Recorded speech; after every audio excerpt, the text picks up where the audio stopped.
একদিকে পিয়া বিপাশা মুখ খুললো অনলি ফ্যান্স থেকে কত টাকা কামাই করলো, ইভেন টাকা খরচেরও না কিসের সময় পায় না এখন। অপরদিকে আরেক অনলি ফ্যান্সের সদস্য পুনাম পান্ডেকে টোটালি ইগনোর করলো ইব্রাহিম আলী খান। বাট এই ইব্রাহিমকেও কি আবার পাল্টা ইগনোর করলো পালাক তিওয়ারি? কিন্তু কাঙ্গনা শর্মার এই ড্রাইভার তো বেচারা নজর ইগনোর কইরাও করতে পারতেছে না, তাকাবে নাকি তাকাবে না, পুরাই কনফিউজড। ইস কি অবস্থা। এছাড়া অস্ট্রেলিয়ার কনসার্টে নেহা কাক্কার কান্নাকাটির নাটক এবার হলো ফাঁস। অর্গানাইজার যে কথা বললো নেহার ঢং নিয়ে শুনলে আপনি উর্ফি জাবেদের মতো ঠাস কইরা পড়বেন। এখন আর দেরি না করে গসিপে যাই, প্রথমেই আসি পিয়া বিপাশার কাছে।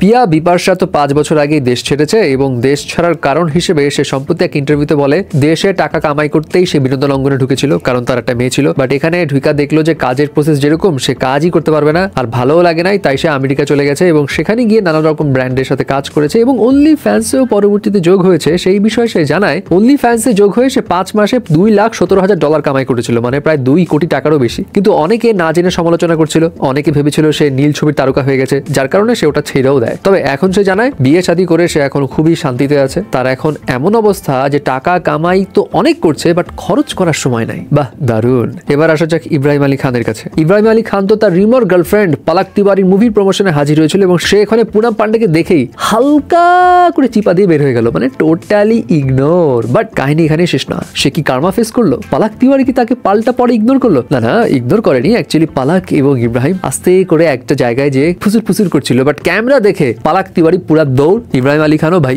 আমি চিনি না ওকে। মানে এই দুজন যেখানে থাকবে অ্যাটেনশন তো সেখানে আসবেই। এবং অ্যাটেনশন নিয়ে যখন কথা বলছি তখন এই সামারে আপনি যদি চান যে স্টাইলে সবাই আপনার দিকেই তাকাবে, তাহলে চালাকের থেকে এই cool regular T shirts, drop shoulder T shirts গুলো কিন্তু মাস্ট কিনতে পারেন। আর হ্যাঁ, শুধু স্টাইল নয় বস, আরামও কিন্তু 100 এবং ক্যাশ অন ডেলিভারিতে যখন প্রোডাক্টগুলো হাতে পাবেন তখনই বুঝবেন কতটা প্রিমিয়াম। সো চালাকের ফেসবুক পেজ আর ওয়েবসাইট রয়েছে ভিডিওর নিচেই।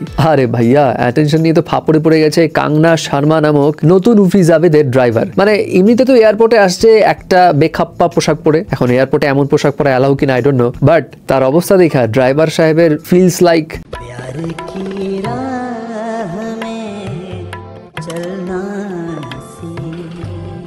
বেচারা না পারতেছে তাকাইতে, না পারতেছে নিজেরা সামলাইতে, মানে লজ্জাও পাইছে একটু একটু, কিন্তু বোঝা যায়। ফাইনালি আসি নেহা কাক্কারের কাছে। নেহা কাক্কার ওই যে মেলবর্নের এক কনসার্টে 3 ঘন্টা লেট করে আসে পাবলিকদের ফাপড়ে পড়ছিল এবং পরে কান্নাকাটি করে বলছিল সরি সরি সরি।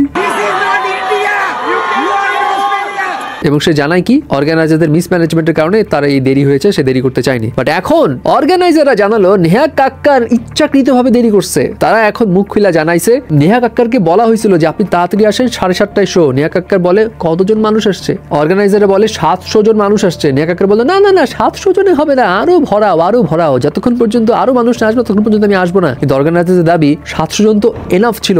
ইভেন ওখানে 15,000 16,000 রুপি দিয়ে অনেকে টিকিট কেটে আসছিল এবং নেহা কাক্কারের এই খামখেয়ালি পনার জন্য সবাই ওয়েট করেছিল এবং পরবর্তীতে নেহা কাক্কার এসে ওখানে ফেক কান্নাকাটি করে নিজের সিম্প্যাথি গেইন করে। বাস দ্যাটস ইট। হায় রে নেহা, কত নাটক।